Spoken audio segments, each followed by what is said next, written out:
Welcome back. The Ministry of Health and several other agencies of government have benefited from the arrival of 100,000 face masks. More in this report from Jacques Hinkson Compton.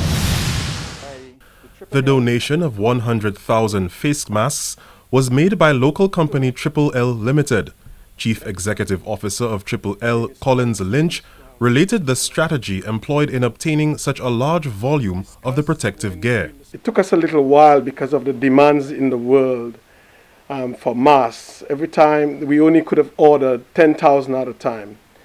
And it takes us a little longer than we anticipated because we looked at doing this thing from early April.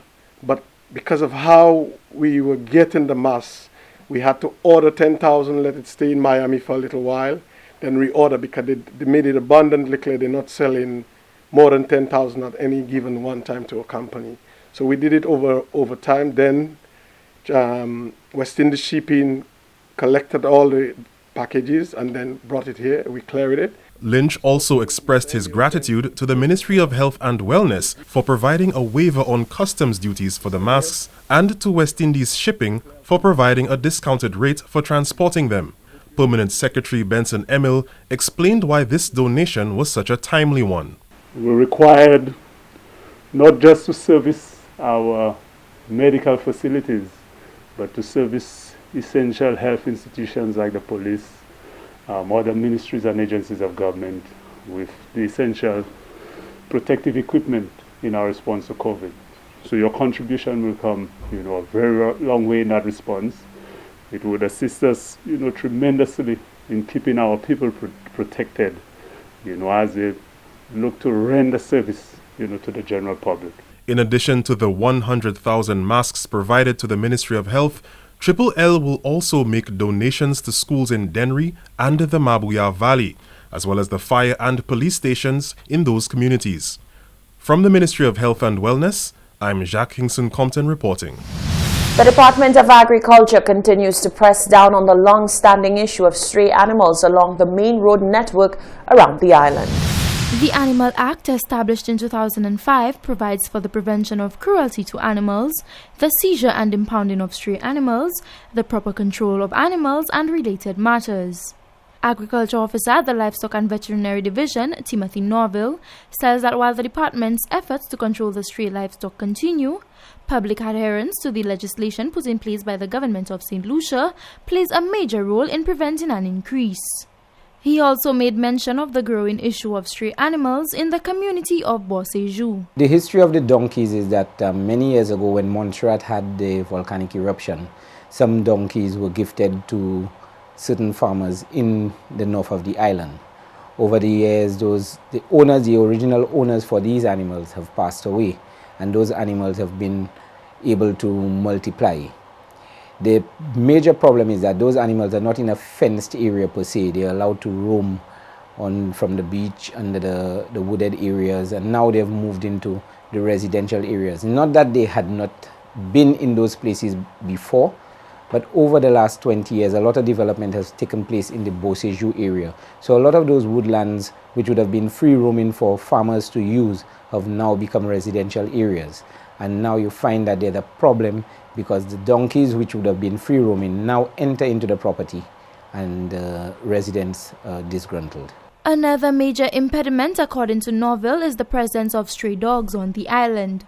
He explains that over the years, stray dogs have been one of the major causes of farmers losing their produce and livestock. A stray animal could pose a problem not only to itself but to people's properties, people's crops, etc., etc.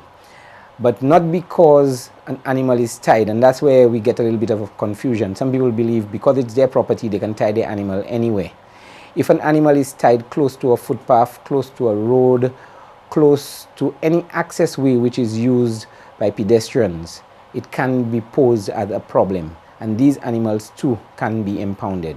So for instance, if you have a cow and you tie it in your yard, but you give it a 30-foot rope and it could stretch out and walk across the road, it could stretch out and be a hindrance to walking pedestrians or driving motorists and stuff like that, you have just breached the law, and these animals can be impounded. Mr. Norville encourages the public to keep their animals in a manner that does not endanger motorists or the general public. From the Communications Unit of the Ministry of Agriculture, I am Anicia Antoine reporting. It's grey skies and grim news for Caribbean Airlines. Monday, the airline announced hundreds of workers are set to lose their jobs, as CAL has suffered over $25 million in losses for the first quarter of this year. Airline officials say not even the prospect of Trinidad and Tobago's borders reopening next month will be enough to avoid job cuts. More from TV6 TNT. The COVID-19 pandemic has resulted in turbulence for Caribbean Airlines. With air travel down, the airline's revenue is also down. A loss of 172 million Trinidad and Tobago dollars was recorded. That loss was for the first quarter of this year. CAL's revenue is down 75% compared to the same period last year.